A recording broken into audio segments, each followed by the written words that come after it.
Hey everyone, and welcome to our event today with Balaji Srinivasan, who is a successful founder, investor, and one of the most insightful and generative thinkers today on technology and society. My name is Shreyas. I'm the founder of Llama, which is a dashboard to help crypto projects manage their treasury. This event is organized in collaboration with Devfolio and Ethereum Foundation. Devfolio is one of India's largest community for builders. They organize hackathons and fellowships. If you're interested, I'd recommend the Build India Fellowship or the Ethereum India Fellowship, which basically gives you a grant and mentorship and lets you work on a project for 4 to 8 weeks. Denver D'Souza from the Devfolio community is also with us. He's helped with putting together the logistics for this event. So, hi, Denver. Thanks for the intro, Shreyas. Thanks for the shout out. Great. Maybe to start off, could we just do a poll to get a sense of sort of the audience demographics before we hand it over to Balaji to give an overview of the network? Sure. Right, if folks could just fill this out. Oh, this is cool.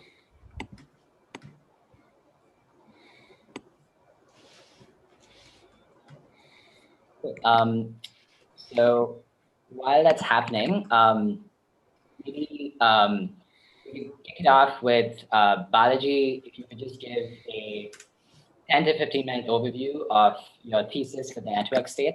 What is it and why is it important? Great. All right. So put up a talk here. Let's see if I can project.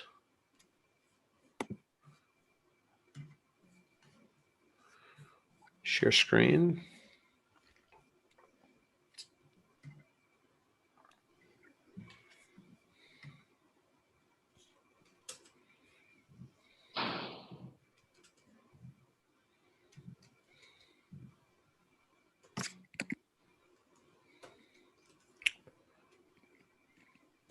All right, so tell me if this works. Share screen. Yeah, works. All right, and does the full screen version work? Yeah. Okay, great. All right, so what I'm going to talk about today is this concept of the network state.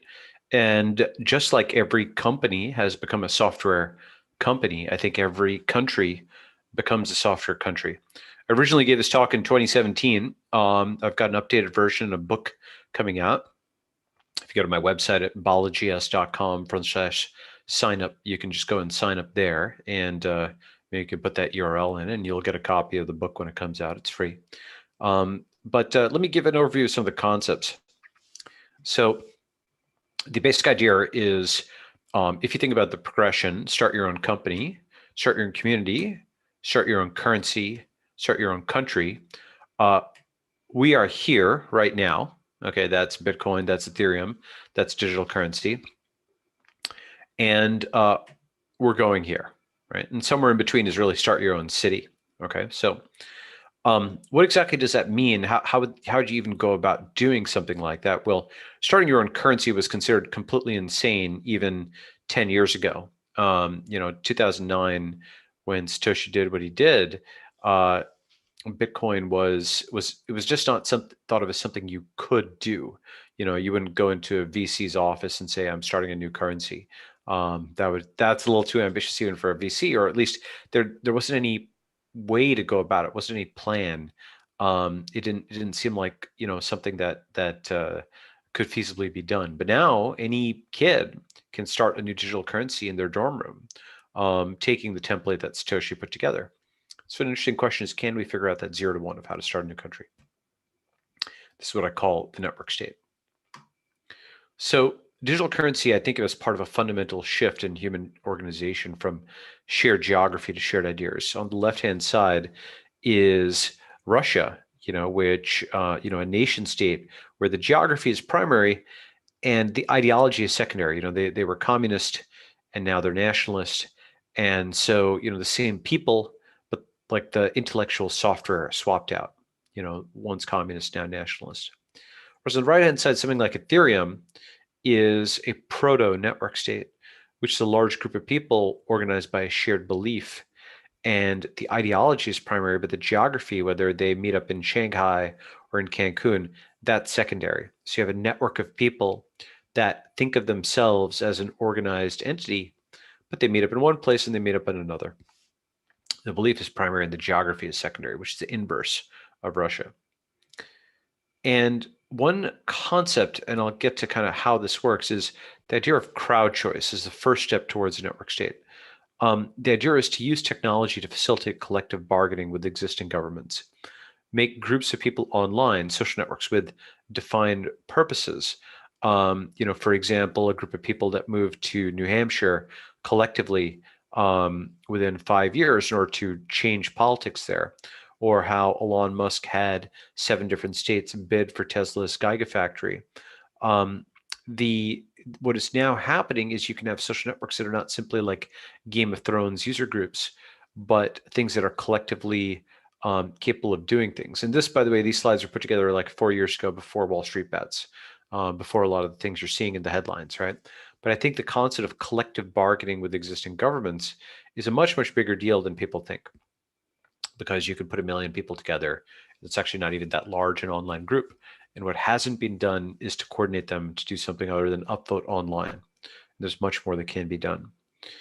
So crowd choice is the first part, and that's a huge part in itself. I don't want to underestimate that at all.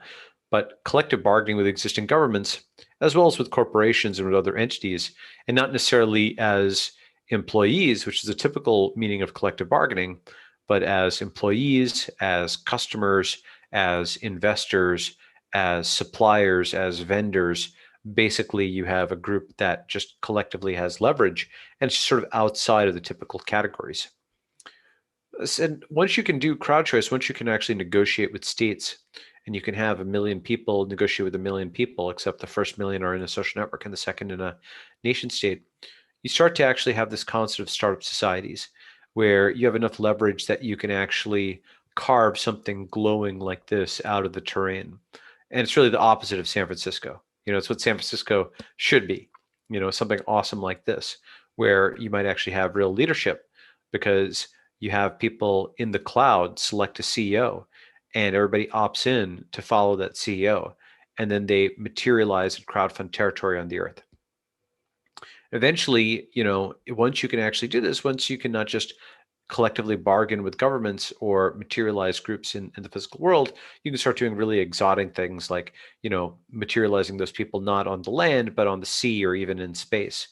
But the fundamental thing is, can you get a group of people to start collectively bargaining with governments? And then once they actually get a deal from a government, can they move there? Okay, so what are the technological drivers of these network states, which are basically social networks with integrated cryptocurrencies and a sense of national consciousness? So just to give you a sense, right? This is a great book called, you know, The Sovereign Individual, which is certainly an important piece of this thesis. But one of the concepts from it is that technology determines what political ideas are feasible at a given time. And so every political idea has been around since time immemorial, you know, libertarianism or communism or this or that. But what does technology favor at any given moment? And so, you know, one thing that's happening now is that the ability to organize violence is changing. If property is cryptography, it doesn't matter if you have a 1 million person army, you won't be able to seize certain kinds of property. No amount of violence can solve certain kinds of math problems. The leviathan is shifting from a military to math, right, to mathematics. Just to give you some examples, Bitcoin versus capital controls. Capital controls are now packet filtering. 3D printing versus regulation, right? Whether it's a you know, a hand or a gun or a drone, regulation is now DRM, digital rights management. Quantified self versus licensing, right? You know, the medical license is becoming your software license to interpret huge streams of personal diagnostic data, whether genomics or otherwise. Your software or phone does that rather than a visit to the ER. You know, you're basically using the phone as the first point of contact. telepresence versus borders. So this is, Edward Snowden coming in over a robot, even into countries where he may not actually be able to enter due to, like checks at the border. So your immigration policy is now your firewall. GoPros versus police testimony. So at least in the US, video evidence basically is more trusted. The network is more trusted than the sworn word of an officer of the state, right? It is assumed that that officer of the state's account is less trustworthy than a video uploaded to the network. Encryption versus search warrants. So your ability to perform a search is your ability to decrypt a file. Social networks versus a jury of peers. So Facebook status update provides alibi. The most indisputable exculpatory evidence is now online. Okay. If you put all this stuff together, you think, okay, for example, another example, healthcare.gov, this happened in 2012. Half a dozen technologists outdid all of the US government's efforts on healthcare.gov. Cyber attacks versus conventional warfare, right? The Navy's newest warship is powered by Linux. Or, when the US said North Korea ordered this cyber attack on Sony, they hesitated to counterattack because they thought North Korea could attack the US back. Very different than, a physical invasion of Iraq. The US actually feared a counterattack from North Korea in terms of cyber warfare. And that is very different. Smaller countries are much more evenly matched in digital space than in physical space. So the nature of deterrence changes. You put all these pieces together and what do we get? Essentially something I think of as the network state, where the most powerful force in the world is shifting, and it's shifting from the military to encrypted computer networks. And heads of state will need to have the skills of software CEOs. And one way of thinking about this is the network is the next Leviathan. This is a very powerful macro concept where, in the 1800s, the Leviathan was God. Why? Because why didn't people steal? They thought God would smite them. People really, truly believed in God. And, they thought of God as an active force in the world in a way that modern people don't really think of God quite that way. They, or at least in secular societies, you don't think of, okay, God is going to enforce this, right? You don't think of God as in quite the way that people used to. And as people by the late 1800s didn't believe in God, as Nietzsche wrote, quote, God is dead and so on, then what happened was the state started to take over, right? If you don't believe in God, well, you do believe in the boys in blue. You do believe in organized police forces. And so by the 1900s, why didn't you steal? Because the state would punish you. The USA or the Soviet Union, these were gigantic states, macro states that would punish you if you stole. And of course, it wasn't purely just the state. The USA was like a God-state hybrid. The 1950s US was, for God and country, the Marine Corps, right? It wasn't like God completely vanished, but the state became the most powerful force. And now in the 2000s, we're entering the era of a new Leviathan, the network, where now why don't people steal? Because the network won't let them. The social network will gang up on them, or even more fundamentally, the crypto network. They don't have the private keys, because on a crypto network, there are no police. That is to say, someone steals it, it could be somebody in Turkey or what have you. You have to rethink your relationship to property rights once again. The San Francisco Police Department, for example, will not really be able to help you. And so now the most powerful force is encryption.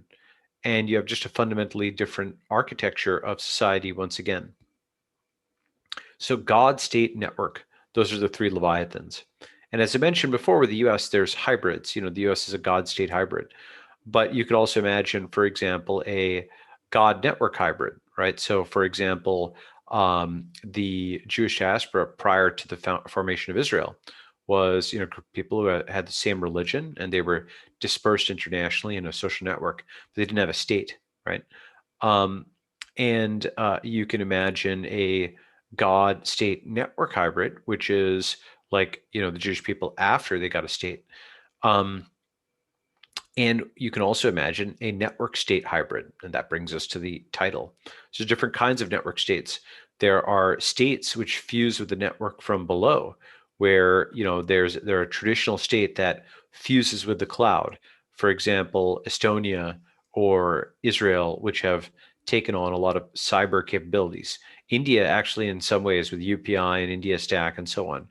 China, perhaps most exceptionally, where, you know, the Great Firewall and so on is just fundamentally a tool of policy. And then the flip side is, which we have not yet seen, but I think we are going to see, is a network that starts in the cloud but takes on state-like properties offline, right? So rather than a existing state that gains the capabilities of a software CEO or a software network, we have a software network that gains the properties of a state, fundamentally by building something which is 1 million to 10 million people in the cloud, and then crowdfunding territory and doing deals with existing states till it can eventually purchase its way mostly to sovereignty. And I think that is a mechanism for creating these network states. But the fundamental concept really goes back to these 3 leviathans. And you can go actually very far with this, where, as we'll show, you can think about areas where encryption defeats physical force in the same way that physical force defeated religious belief.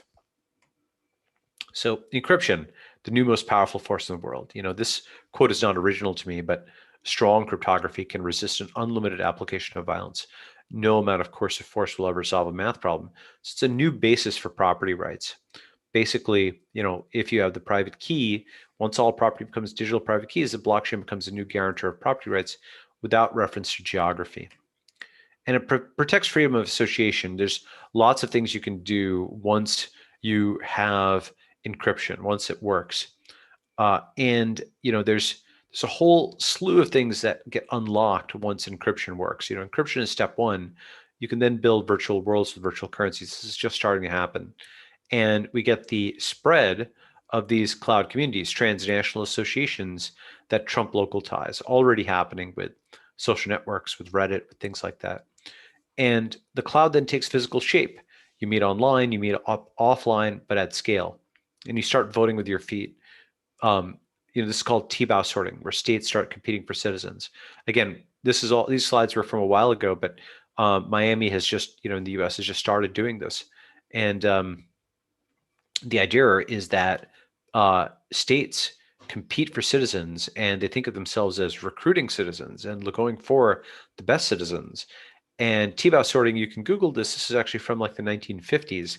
There's a guy who figured out, hey, if everybody could have perfect information to find the best jurisdiction, and they could move there, and, you know, there was no cost of moving, and so on and so forth. A bunch of totally unrealistic, idealized assumptions in 1950 that have all been made a lot less unrealistic and a lot less idealized by the rise of remote work and search engines and social networks. You can now vote with your feet, and states can compete for citizens. You put all this stuff together, and essentially what you have are communities that exist in the cloud and then allow materialization in the physical world, and allow people to actually move back and forth between jurisdictions. And you know, what are the implications for you? Well, the key thing to be able to participate in this is, once you can get to personal financial independence, then that gives you individual leverage that allows you to have collective leverage. So just briefly on this, basically, you know, I talk about the network state. The idea is that, you know, if every company, you know, became a software company, and the best companies are run by software savvy leaders, and failure to adapt means customers leave. In the rise of the network state, every country becomes a software country. Like, you know, Israel's Prime Minister Netanyahu was a MIT student. Estonia, you know, Thomas Ilves is basically a software CEO, Princeton grad, and Lee Hsien Loong of Singapore actually knows how to code C++ and posted source code for a Sudoku solver. So the best countries are run by software savvy leaders. If they fail to adapt, then citizens leave. And that's a fundamental driver. Emigration will form network states and reform existing states. Now, the concept of crowd choice, just briefly on this. Basically, mobile is making us more mobile. You know, whether it's social networks or mapping technology, ride sharing, one way of thinking about everything that technology is doing is it's cutting the obligate ties to the land. Your books are in the cloud, your bank account is in the cloud, your friends are in the cloud, your hotel and your car is in the cloud, and so on and so forth. And, we're becoming more and more mobile, and it's actually a return to the form of human organization that existed before the farmer and soldier era. You had millennia of evolution as a hunter and gatherer, where you just roamed the earth. And so for the last, several thousand years, most people have been, there've been some subgroups who have still been, nomadic, but most people have been sessile, right, rather than mobile. And that is now changing. Mobile is making us more mobile. Everything we're doing with technology is cutting the obligate ties to land and allowing you to have actually as good or better a lifestyle while constantly being on the move and not tethered to the land anymore. And what that does is it means that now you can think of law as a function of latitude and longitude. As you change your X and Y, you also change your governing law. And this also applies internationally. You can find the best law that fits you. And you start thinking about the balance between voting with your feet and with your wallet and with your ballot. And rather than just thinking of everything being levered on just your ballot, you think of the other two, the vote with your feet and vote with your wallet, as becoming more powerful. And so it's becoming easier to coordinate crowds online. This is a fun tweet where it's like the biggest country of the world is Facebook, then China, then India, then WhatsApp, et cetera. These are social networks and messaging apps, but you can imagine thinking about other types of digital polities as being on par here. And all the prerequisites are in place for T-BAS sorting, where you can gather a group online and cheaply move it to a new location. And that's what CrowdStrike permits, collective bargain with governments. Take 1,000 remote workers at 100K per year, aggregate their preferences, and start trying to negotiate with mayors and governors. You can do this within the context of a company like Tesla, or you can do this within a community. And if you sign up for my website, we're going to be doing something like this. So go to balajis.com/sign up. What can you do? So you can become financially independent and do this by maximizing your personal runway. And so the simple recipe for financial independence in 2005, it was come to Silicon Valley, found a company, raise VC. In 2021, actually, I had this same one in 2017, but it was leave Silicon Valley, don't found a company, and don't raise VC. Instead, get a remote work job, save money, and maximize your personal runway, right? So it's perfectly fine to work at Google or Facebook or something like that, and render unto Caesar what is Caesar's, render unto Zuckerberg what is Zuckerberg's, and then plow all the money into crypto, right? Put all the cash that you possibly can outside of your personal runway, lever up on crypto, and you can be completely uncreative and just do like 50% BTC and 50% ETH or something like that. And you obviously figure out what your personal expenditure is, but the key thing is to cut expenses such that you can, basically increase your personal runway. One way of thinking about this is, if your income is 120K, but you reduce your expenditure by moving to Thailand or something like that, rather than San Francisco, you pay your taxes and so on, and then your annual savings is substantial. And the key is basically if your expenditure is only 30K, but your saving rate is 80K, then for every year of work, you're getting like 2.5 years of personal runway, right? These are illustrative examples, but it's essentially the point is the whole thing is non-linearly dependent on what your actual expenditure is each year. If you can cut your expenditure to the bone and have a high-paying remote work job, then you don't need angel financing. You can work for a year to take off 2 years, for example. It's a more hunter-gatherer nomadic lifestyle. And most people don't think about this because they only think about the top line. They only think about increasing their income. They don't think about reducing their outgo and living like a grad student in the middle of nowhere, where everything is free anyway with your internet connection, and you just cut your expenditure to the bone. So if you go to nomadlist.com or teleport.org, those are sites that'll help you do this. I founded Teleport. We sold it a few years ago. I feel like we were ahead of the curve. This is 2017 with all the remote work, nomadism stuff. And obviously COVID has accelerated a bunch of this. But that's basically the idea. Financial independence is not just financial independence, it's personal independence. This is a scene from Batman, like we downvoted you in social media, right? And if you have enough cryptocurrency, does this give you power over me, right? You are just personally strong. If you need to slug it out, you can, and just stare people down if you need to, because they can't choke you out financially. You become financially independent. You have years and years and years of runway. They can't punish you or cancel you. And once you're financially independent, you can choose to speak your mind without fear of economic consequences. And this is basically a recipe for doing that, which is just cut your expenses to the bone by moving to the cheapest location you can tolerate. And so in summary, technological factors are changing the balance of power. Mass migrations of individuals will discipline states. To participate, you should get financially independent yourself. And then a group of financially independent people helps us build a sovereign collective or a network state. So thank you. Awesome. A lot of very interesting thoughts there. You mentioned that the Leviathan is shifting, and no amount of violence solves problems that have to do with encryption, with computer networks. But after this online community or country actually crowdfunds physical land, how do you think about the role of violence or some use of force over there? Well, I mean, the thing is that there's always a transitional state for everything. The tech CEO didn't fully give up on a traditional corporate structure, for example, right? And so you're probably going to have a police force of some kind, with the, like the very first network states. You go and you crowdfund land in, for example, the middle of the US, and you're basically under Oklahoma law or something like that, right? Or you are in some other wide open space, maybe Brazil law or something, right? Eastern Europe, something like that. And what you'd want to do is just say it's just like incorporating a new city, and whether it's Polish law or Brazilian law or Oklahoma law or what have you, you just abide by that, and you just have police under their local law. So you're not trying to innovate on that. This is like minimum necessary risk.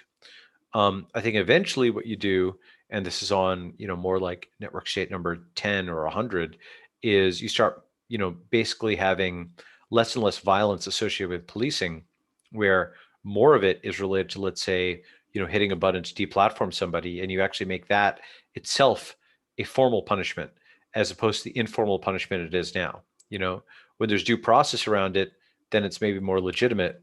And so now what you do is you basically, if somebody's misbehaving, they no longer have access to the city or to city services, or they are limited in terms of their access for a time. And this is different than, like going and throwing somebody in jail. You're basically barring them from aspects of the community. That'll, of course, only work for nonviolent crimes. For violent crimes, it's a different kind of matter.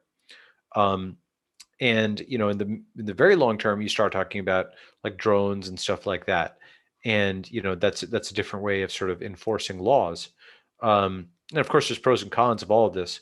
But one of the pros is, in theory, like a drone police force would be less violent because they're never scared for their own life, and so they can, a drone can get hit with a bat and it doesn't matter. You can just send another drone, right? So I do think that's like 2050, where it goes, over 30 or 40 years, but that's not 2021, but I think it will get there. I think near term, you've articulated before that on-chain tasks are a pretty important part of the vision of actually getting the right people to join the network state that you want to build. Can you talk about why that is such a central piece, and I think you've been fascinated by that idea for a while with earn.com and also Coinbase Earn. Yeah. Yeah. Can you just talk about why you think that is important? Yeah, I mean, so I'm working on this, but basically, I think if you've got a digital state, you're going to need a digital economy. And I think that tasks will be the national export of the first network state, in the same way that oil was the national export of, or is the national export of, Saudi Arabia, or lumber is of Canada. But I think I'll have to ship that, and I'll show that to people, and they'll be more understandable then. I think you've mentioned that four countries that inspire the vision of the network state are US, India, Singapore, and Israel. Can you talk about what about India specifically is interesting to you? Sure. So India gained independence nonviolently, and India has a culture of emigration. And those are two very important qualities. The reason I mentioned those four, America, India, Israel, and Singapore, is they're all actually different remixes of the UK code base with something new. America, of course, takes the UK code base and remixes it with a bunch of things, but it remixes it with the frontier, with a certain kind of technological innovation, with the concepts of the Constitution and common law, the rules-based international order, free markets, free speech. Those are pieces of obviously that exist within the UK framework, but take on a new light, right? The remixing of the UK with India has given us modern India, and as I mentioned, it gives us the nonviolent independence, the international willingness to migrate, right? Because India has, I think, the world's largest diaspora numerically, not just in the US or UK or Australia or what have you, but also in like the UAE or Kenya and so on. Indians have just gone all over the world. With respect to Israel, what that shows us is how you can have a reverse diaspora, and you can have a country that is founded by a book, that then alights in one area. And then finally with Singapore, you have the concept of like a CEO of a country, like Lee Kuan Yew is truly a tech CEO level person. And the idea of a city-state that's well managed and well run, that is a venture investor and that attracts business and so on, right? And so the concept of the network state draws from all four of these traditions, each of which I think is an interesting combination of the original sort of Anglo, UK cultural blueprint with all Europeans in the US, and then eventually like the whole world, and then Indian people, Jewish people, mostly Chinese people or Singaporean people respectively in India and Israel and in Singapore. And I think you see like there's interesting new things that arise when you kind of collide these code bases and cultures. I think there's something to learn from all of them and put them together, and that those are the influences on me. What would you say, we have a lot of builders in the audience, what would you say are things that folks can build that actually have the network state vision? Well, follow me and go to balajis.com/sign up and just put in your email there, because we will be announcing lots of bounties and stuff for this. But fundamentally, it's like crypto-related tools, AI tools for operating pseudonymously, for being able to trade online back and forth, for basically being able to essentially carve out jurisdictions that are pro-transhumanism, that are pro-space, that are pro-robotics, brain-machine interface, etc. One of the least appreciated aspects of this, by the way, is not just the technology, but the media. We need to tell stories. And one of the things I'm excited about doing is recruiting a bunch of folks from many places, but especially India, to turn India into a media superpower. And what I mean by that is China is a tech and manufacturing superpower. I think India becomes a tech and media superpower because India, can do animation. India can do computer graphics. India is, a place with, a multi-millennia long history of being a culture exporter. And India has a number of people who can argue in English, for lack of a better term. And so you put all of that together, and there's a difference between local India and global India, right? Local India is Bollywood, where it's obviously India and Indian culture and so on, and nothing wrong with that. Global India is like ArcelorMittal, where a bar of steel is globally competitive bar of steel. You're not buying that bar of steel because it's Indian. You're buying it because it's just world class. And that's the difference between, for example, red envelopes in China versus DJI, right? Red envelopes are a culturally local Chinese thing, which is fine. That's Chinese culture, but DJI builds globally competitive drones. And so when I say India becomes a media superpower, what I mean is you take, Indian talent and you start building culture that's meant for the world. and that's not Bollywood. Nothing wrong with Bollywood. And I know that Bollywood is popular in, Nigeria and other places like that. And Nigeria itself has Nollywood. I know that Bollywood is popular in other places, but it's still got an Indian flavor. It's popular for being Indian. The media that I'm thinking about is media for what I call technological progressives.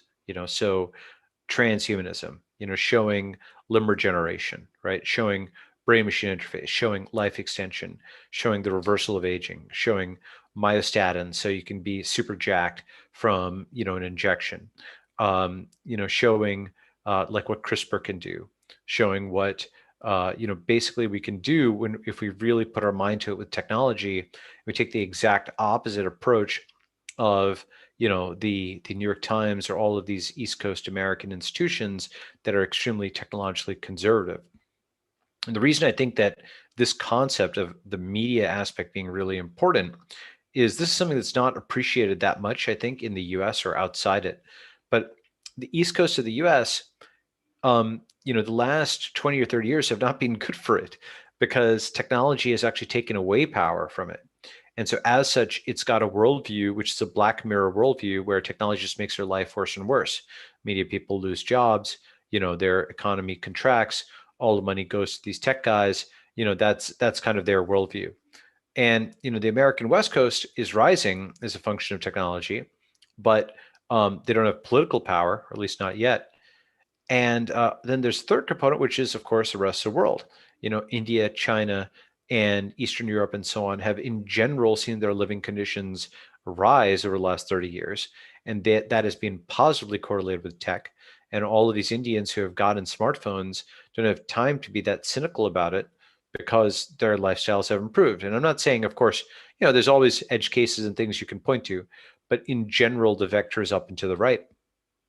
And it's these people who will need to make the movies and the songs and the art that celebrates technological progress, because that torch is now being passed, and the East Coast of the United States is no longer the champion of these kinds of values.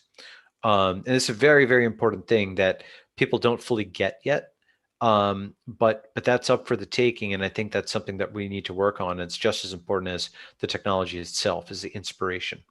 And that's relevant now because even in India, there's a proposal to ban crypto, and you wrote a great piece on why India should buy Bitcoin. Can you lay out your thesis on why first India shouldn't ban crypto, and just also what people can do to make sure that that sort of the developments in crypto are not barred or offshored from India? Yeah, so actually take a look at my pinned tweet. I've got another essay coming on this, but that goes into fairly great detail on why India should buy Bitcoin rather than ban it. And it appears that there's some progress on this. There's a segment that I RT'd where there's a senior former minister who is talking about, okay, well, maybe it's okay if crypto assets are allowed, but not used as cryptocurrencies, and perhaps some truce or agreement can be reached on that, which would be good. I actually think India is going in the right direction on a lot of things, except on this crypto thing, which is very important actually, because not getting crypto wrong is a much bigger deal than they might think. They might think that it's like a I don't know, a small thing, like, okay, you're stopping imports of pencils or something like that, not a big deal, right? This is actually more like that would be a pain in the ass, of course, if you didn't have pencils for a while. I'm trying to figure out something that's not earth shaking in terms of its magnitude. This is more like banning the financial internet. This is something which is cutting off India from a $1 trillion industry that is just growing vertically, and you just don't have too many of those. India is not a rich enough country to be able to afford too much of that. So one thing I would ask of everybody on this call is take my pinned tweet, fave it, RT it, but most importantly, send it to and the essay. Of course, read it first, make sure you agree with it and so on. But if you do, and if you believe that crypto should be legal in India, please go ahead and send it to representatives or media people or others.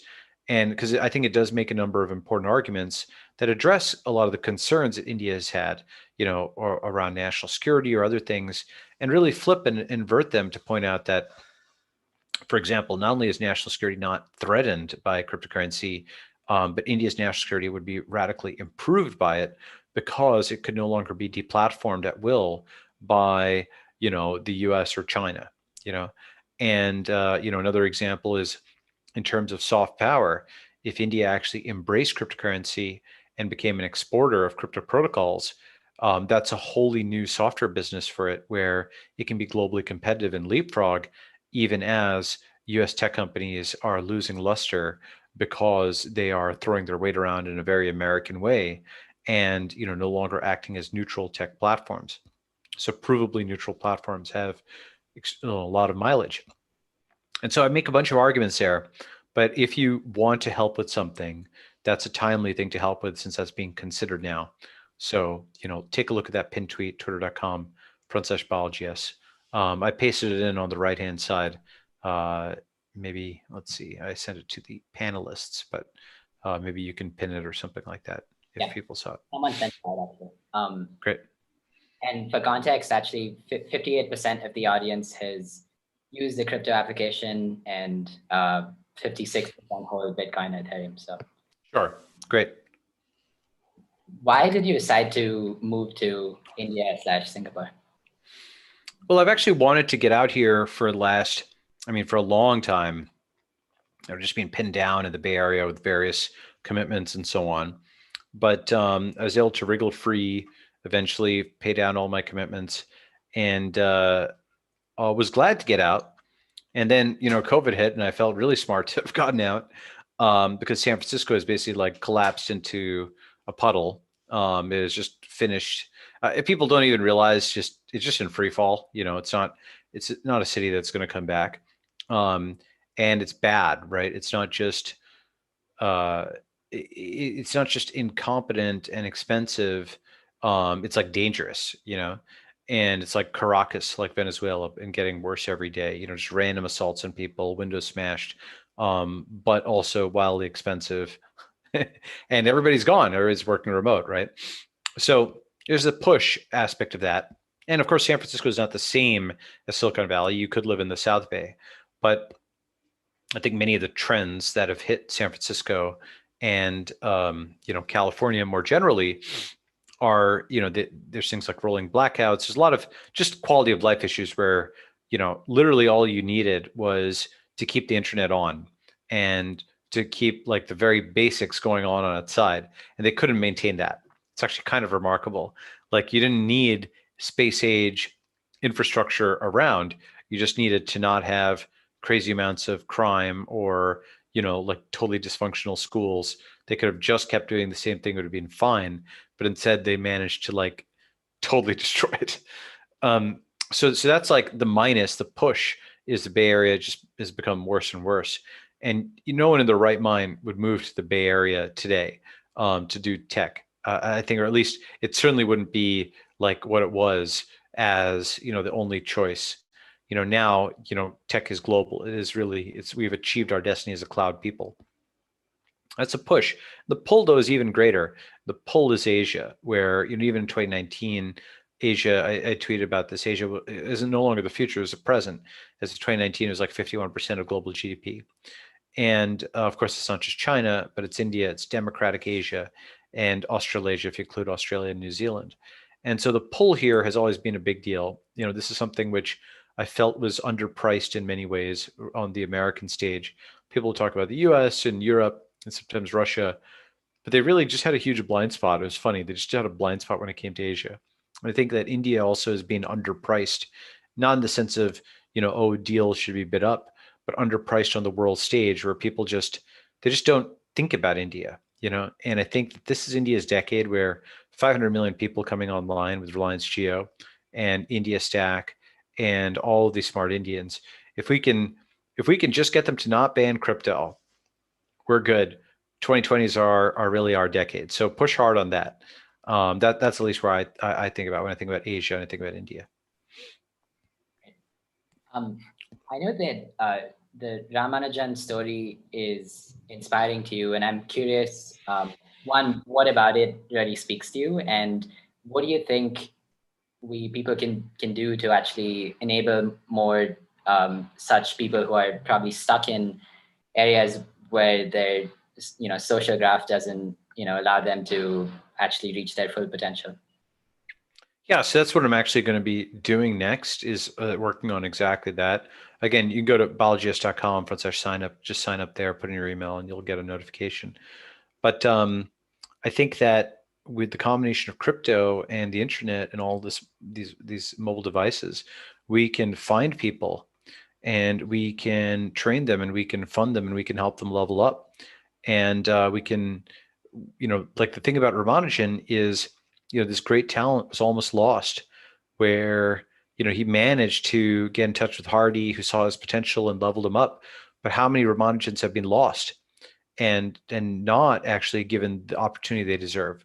One of the things I'm really excited about is all these mobile phones are now out there, right? The global South has come online. It's not just India, but it's Brazil and Nigeria and the Middle East. There's a lot of talent that has finally gotten online. And as the West falls and fails, the global South rises.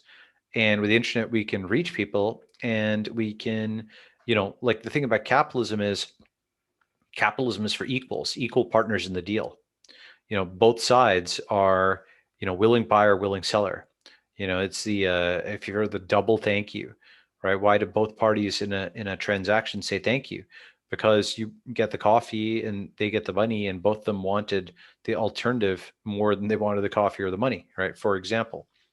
And so we can essentially find and fund and airlift and bring all of these people to their rightful place in the world, which is not, starvingly poor or destitute, but actually, first class, right? If they're first class people. And I think that is something that drives me, that motivates me. And there's this enormous arbitrage to be made there as well. It's something that's unusual in the sense of both doing well and doing good. So that's what I'm working on next. Cool. What do you think about the current developments in the crypto metaverse projects like Zora Foundation, Decentraland? Just any thoughts there? I'm in favor of them. I think I think they're going to be successful in different ways. I think I know the Zora guys quite well. I worked with them at Coinbase. They're very smart. And Decentraland, has also been in the game for a while, and I think has stuck with it, and rooting for them. I may hold a little bit of Mana. It's not a huge portion of my portfolio by any means, but so yeah, that's it. How do they at all play a role in the network state, or is that sort of a separate thing? It may very well have a role where we basically have VR communities that we then materialize into the physical world, especially if we have VR cities. And I think that the difference is whether you're building a VR community to just be purely in VR, or whether you're building it with an intent to materialize in the physical world, and that's a huge and different constraint. Just switching guys, more personal, what would you say is one of the biggest challenges you've faced in your career, and if you could just describe how you've overcome that? Biggest challenges in my career. I don't know, a lot of challenges there. I mean, I'll give a flip answer, which is you focus better when you delete Twitter from your phone. No, I mean, I don't know. I think, what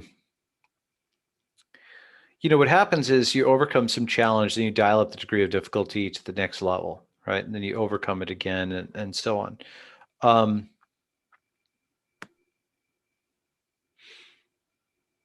I mean, one thing that I think is a challenge is every founder starts as lead engineer and ends up chief psychologist, and so you're starting out by debugging machines and you end up debugging people. And that's actually a big shift, by the way. And one thing I would recommend, by the way, is to hire as few people as possible. People suck. Okay. I mean, nothing against people, but people suck in the sense that you'd much, much, much, much prefer to have a machine doing something rather than a human, because, you know, with a machine, you can change your mind. With a machine, you can rewrite the code. The machine has no mood. You don't have to remember the machine's birthday. And, you know, machines are just easier to deal with. Right. And, you know, of course, like, you know, if you have employees, you should treat them well. But as a general rule, you will find it much, much easier as CEO if you minimize the number of employees and, you know, go with machines, go with scripts, go with algorithms as much as you possibly can. And I think that's actually the future, which is much smaller companies with much fewer people and much more automation. And because the leverage of smaller groups is much higher. You know, you have Instagram, which had like 10 or 11 people prior to being sold. You have Clubhouse, which has one iOS engineer, I think, for all the people it's got on there. You have these small groups that are hyper efficient. So I think that's something to think about, is an important challenge to overcome, is that transition from lead engineer to chief psychologist. And you can reduce the extent to which you need to do that with technology.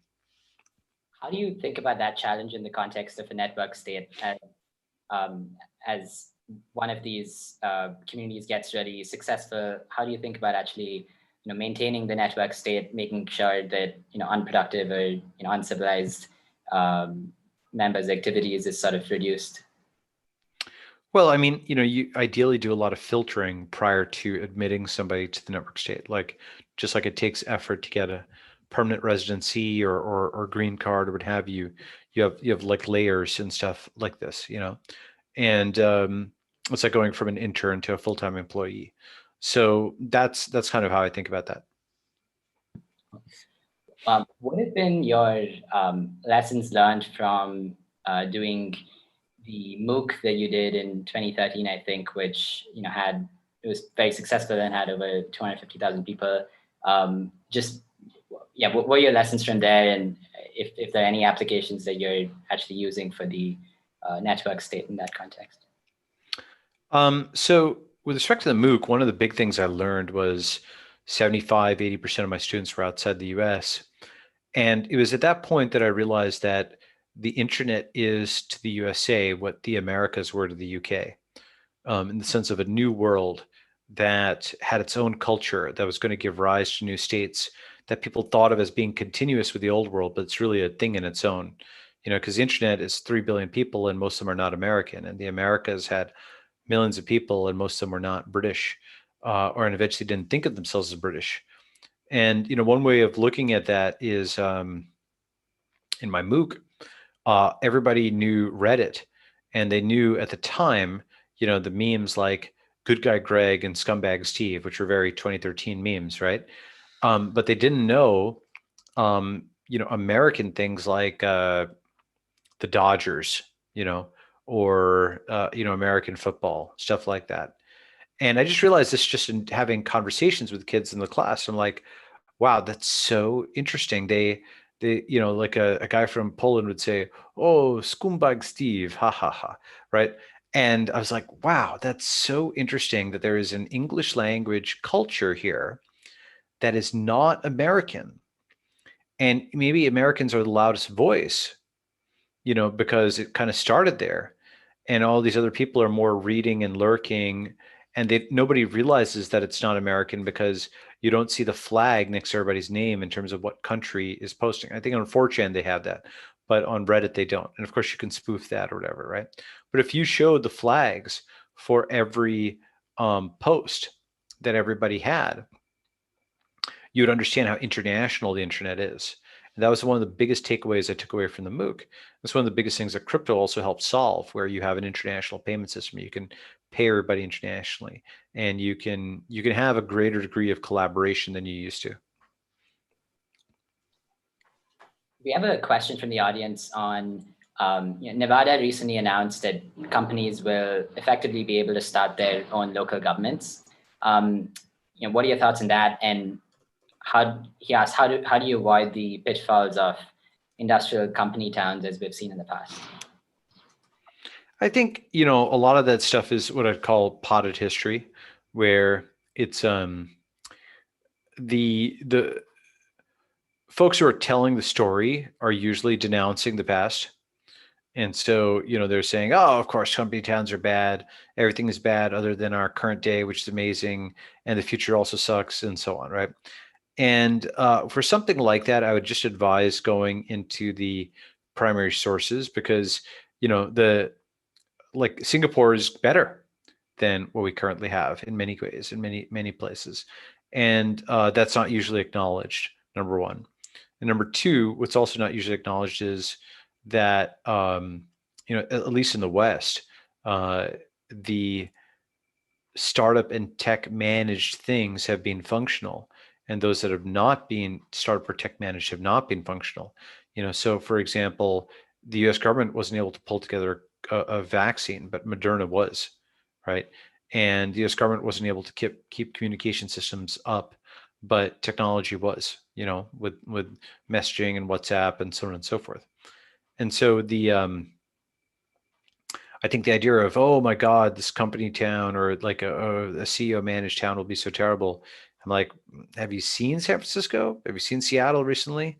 I think it is worth looking at alternatives, so long as they're ethical, in the sense that every single person there has opted in, right? You take a barren piece of land and, like Burning Man, you populate it, and you've got a clear CEO and you've got a hierarchy which everybody's opted into, just like in a company, and you see what happens.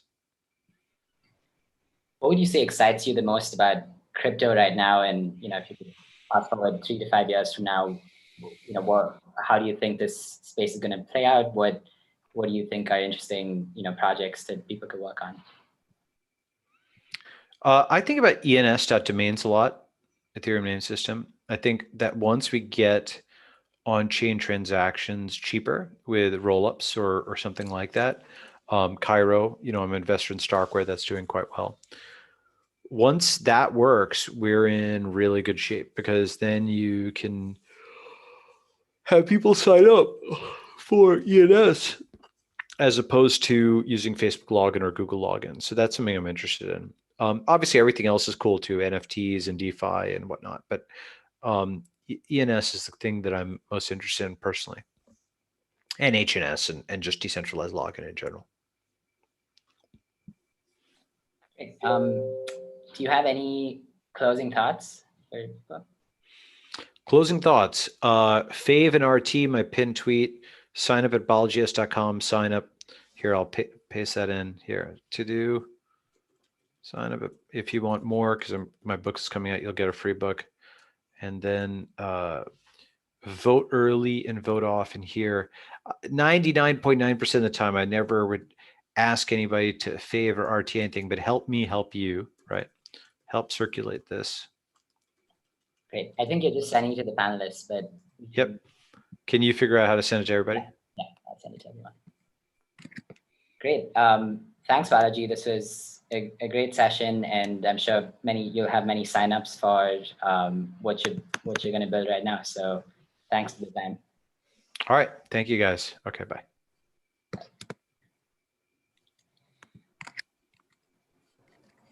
Thanks, Balaji.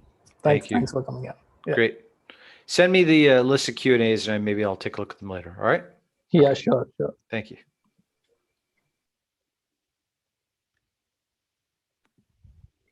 Thanks everyone for joining in. Yeah. We'll probably get him to take a look at the Q&A like he suggested, and send them over to him. Great. Really great all of you could join us today. Awesome. Thanks, everyone.